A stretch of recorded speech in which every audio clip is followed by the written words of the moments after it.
So my name is Dr. Lara Boyd, and I'm a professor at UBC. Now, I have to tell you, I didn't start my career as an academic. I actually began my working life as a physiotherapist, and my job was to help people with stroke recover. And it was horrible, absolutely terrible. I was so frustrated. My patients did not get better. I really wasn't able to help them recover. And I realized I was basically a car mechanic who didn't know how an engine worked. So I shifted. I quit my job, I returned to school, and I obtained a doctoral degree. And I'm now a neuroscientist, and I've spent the last 25 years trying to understand how the brain supports learning.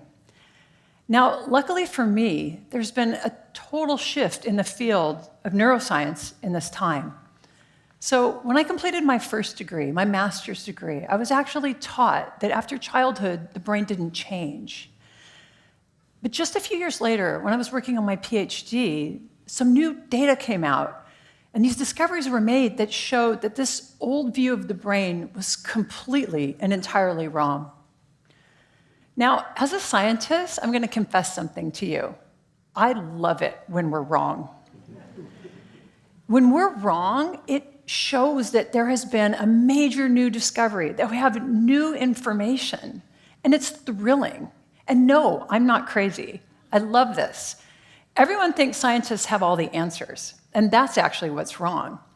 Scientists have very few answers. What we have is lots and lots of questions. So discovering that an old idea is wrong, it means the field's learned something incredible.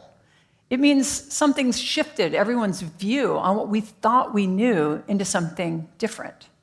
So this is what happened to me. I was a young new scientist when the field of neuroscience was actually born. And it was born out of a complete and seismic shift in our understanding of the brain.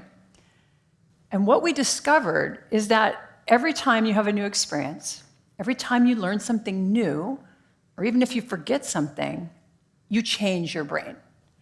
And this process is what we call neuroplasticity. And in fact, you're all doing it right now. So I've been really lucky because a second major shift has taken place in my career. And that is we now have technology that's advanced so that we can actually look inside the brain in humans, and we can watch it change in real time. So this technology has allowed us to understand not just that the brain changes, but we can look at and understand when it's changing, where it's changing, and how it's changing. And so from this research, we've learned a number of things that are really exciting. But the single most important one is that everything you do and everything you experience changes the brain. Now, experience is the biggest driver of brain change. So there's not a drug that you can take that will cause your brain to change to the same extent. There's no medical intervention that we can administer in the hospital or the clinic that'll do this. Some other things that we've learned, and this one I really like, is that changes in the brain aren't limited by age. So that's really good news, for at least me. I can't see any of you, but I assume some of you are excited by this information. But, there's always a but. Because our behavior changes the brain, you have to understand that that change can be positive, so you learn something new, you have a new habit or behavior. It can also be negative, and this is what happens when we have chronic pain or addiction or depression. So your brain is always changing. It changes for better, and it changes for worse.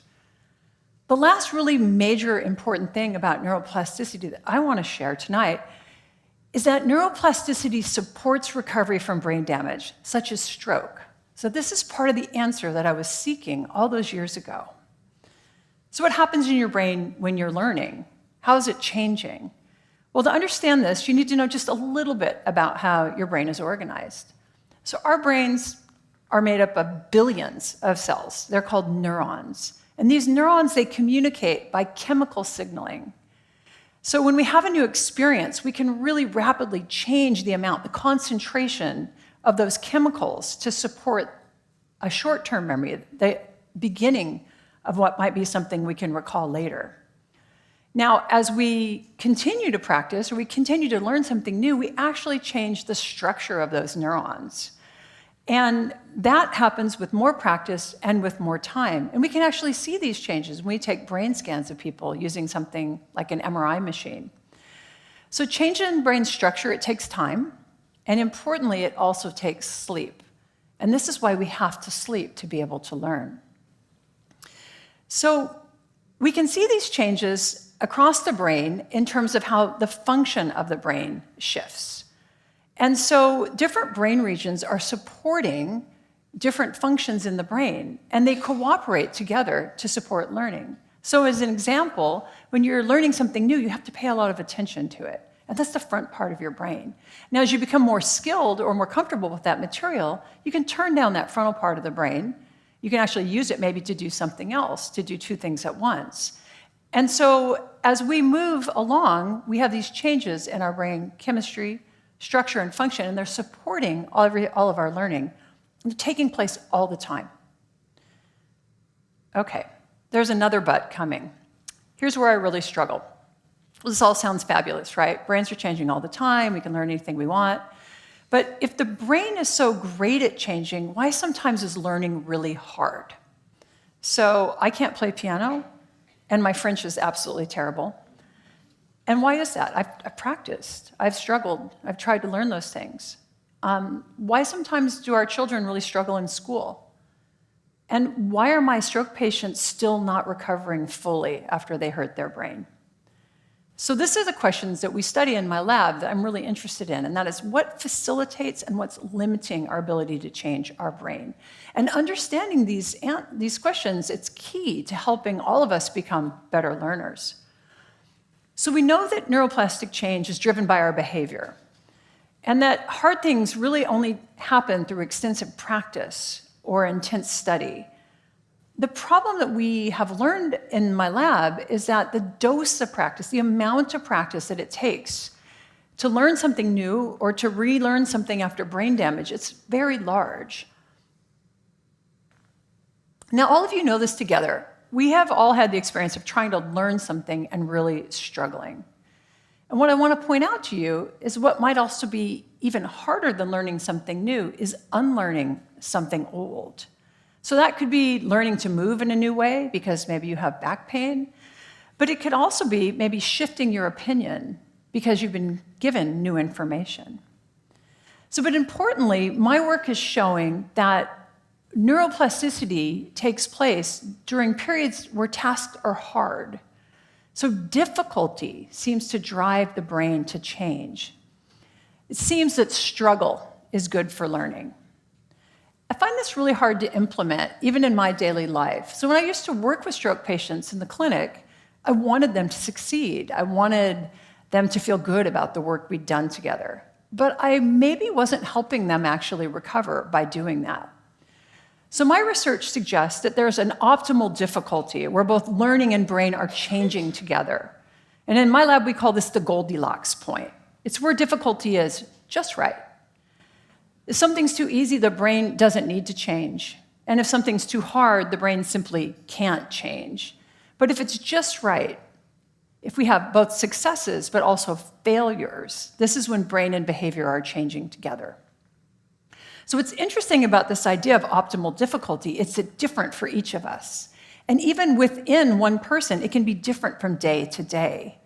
So this is why a one-size-fits-all approach to education, to learning, to rehabilitation, it really doesn't work because all of our brains are far too unique to be affected by just a single intervention or a single experience or a single classroom structure.